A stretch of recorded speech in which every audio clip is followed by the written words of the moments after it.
Hello indie game fans and welcome to I Dream of Indie. My name is Ole Gamer Joe. If it's your first time here at the channel, do consider hitting that subscribe button below and the bell notification to keep up with all of the latest indie game reviews and previews. Today we're reviewing Cyber Shadow, a hotly anticipated 2D action platformer. We played it on Steam, but it's also available on the Switch, the Xbox One, the PlayStation 4, and the PS5. Cyber Shadow's priced at $19.99 here in North America, and it was developed by Mechanical Head Games and published by Yacht Club Games. I was so excited for Cyber Shadow when I saw the initial trailer. I'm a huge fan of Ninja Gaiden and all of the NES 2D action platformers of the past, and boy did it just look great. So does it live up to the hype? Well, let's get into it. The story certainly starts out with a bang, literally a bang, as we see the world of Mekacity completely leveled in a flash of light. You'll play as a mysterious ninja, what ninja isn't mysterious, named Shadow, who is awakening from an incubation chamber after the explosion to discover his companion, a little robot named L-Gion, who then explains to him that, hey, you are the only beacon of hope, you're going to save the world now, your clan of ninjas needs you more than ever,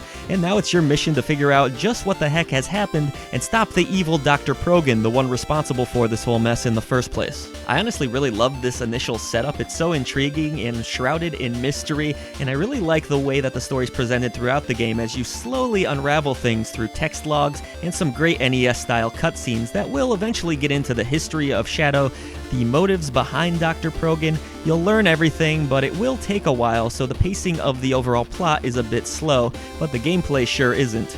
Once you actually take control of Shadow, you'll realize that not only does this game look like an NES classic, it sure plays like one, and it plays like one of the great ones. The controls are fluid right out of the gate as you realize you can jump and slash. That's pretty much it to start with, but as you get further and further into these levels or chapters, you'll start to pick up more ninjutsu abilities that really flesh out the character and make you feel stronger. There's only a handful of buttons to worry about in Cyber Shadow, even when you do get some of those ninjutsu abilities, which I'll touch on a little bit later, but to start out with, most of the game involves you slashing your way forward through some crazy mechanical enemies that are really intelligently designed compared to NES games of the past. I found myself throughout the game not just trying to rush through these levels, though I'm sure there's going to be some awesome speedruns out there, but rather carefully planning my attacks as there are very specific patterns to each enemy. Some of them will throw plasma bullets your way, while others will simply try to rush you or jump at you in a specific pattern, but the excellent enemy AI accompanied by the wonderful level design, they work so well together in having the player plan things out and helping you to learn from your mistakes. So yeah, you're going to take a lot of deaths. This game is challenging, just as its predecessors were, but in a different way. There's no cheap bounce back deaths or anything like that. It's all about planning and being careful. Of course, that's just the way I played Cyber Shadow. You might be able to rush through this game if you're extremely skilled. It's a game that can be enjoyed by almost anyone, despite the fact that it is really challenging. It's quite forgiving with its checkpoints for the most part, but I will say you're going to have to learn. You're going to have to learn patterns, you're going to have to die, and you're going to have to be able to deal with that. You have three main concerns in Cyber Shadow, though. Your health meter, which obviously if it's depleted, you're going to get sent back to the last checkpoint. There's not a huge punishment, though. You're just going to go back a ways. You have your SP bar, which is your magical abilities. As that gets used up, you obviously can't use them anymore, so you'll have to be careful with that.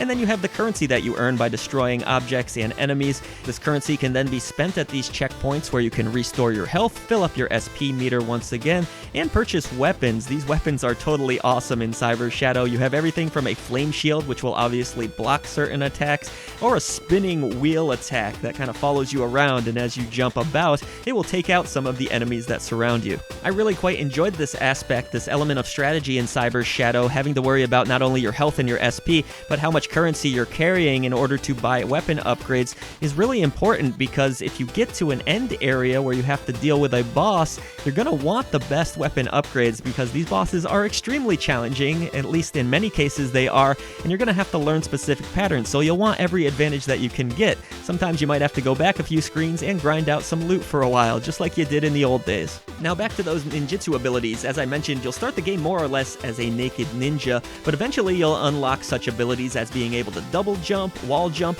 or even do a downward thrust that will propel you up higher to hidden areas in some cases, and you can also destroy certain walls that you otherwise weren't able to before. So all of the ninjutsu abilities feel weighty and awesome and fun to use, but they also play into the overall gameplay loop. The ninjutsu abilities are also pretty easy to execute, as most of them are attached to the directional pad, bad. You'll just have to hold up, down, left, or right, and then press the action button. That's really all there is to it, though admittedly this did lead to me pulling off a few of these at the wrong moments on a few occasions. Overall though, almost every gameplay element of Cyber Shadow is really well executed. I absolutely loved playing this game. It felt so fluid. I loved using the ninjutsu abilities and all of the cool weapons, and learning the different specific patterns that are required to take down enemies and bosses.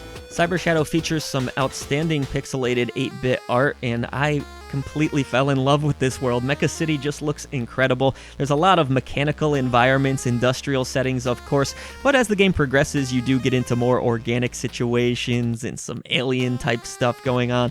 But the artistic design of this game is really top-notch across the board. Very reminiscent of Ninja Gaiden, make no mistake, but also it does set itself apart with its unique city and landscapes. Animations are all pretty fluid for the most part, and the parallax backgrounds are superbly detailed. So on the whole, this one's a looker. If you love the look of classic NES games, Cyber Shadow absolutely nails it out of the park.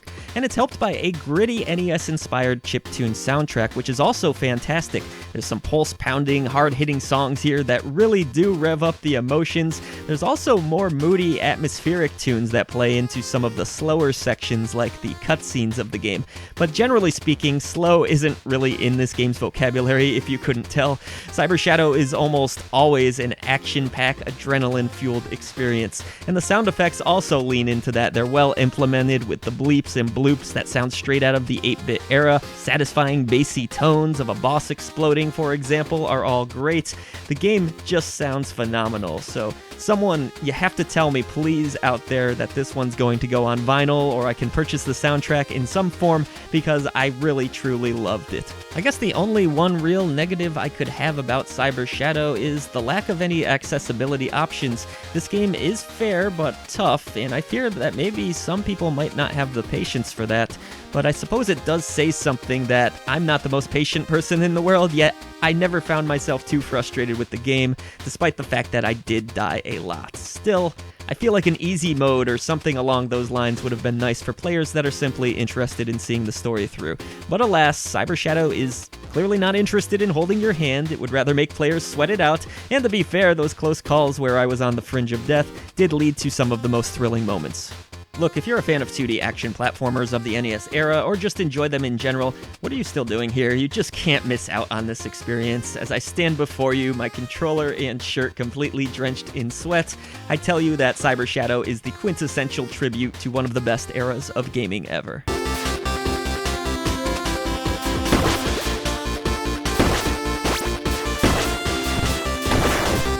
So what do you think, Ninja Indie Warriors? Will you be checking out Cyber Shadow? Let us know in the comments section below. And if you have enjoyed our video coverage today, be sure to hit that subscribe button and the bell notification to keep up with all of the latest indie game reviews and previews. There are so many other ways that you can support I Dream of Indie to help us bring a voice to the voiceless ones in gaming. Head down to the description box where we have memberships, a merchandise store, and tons of other ways to interact with us. However you end up supporting us, we thank you so much.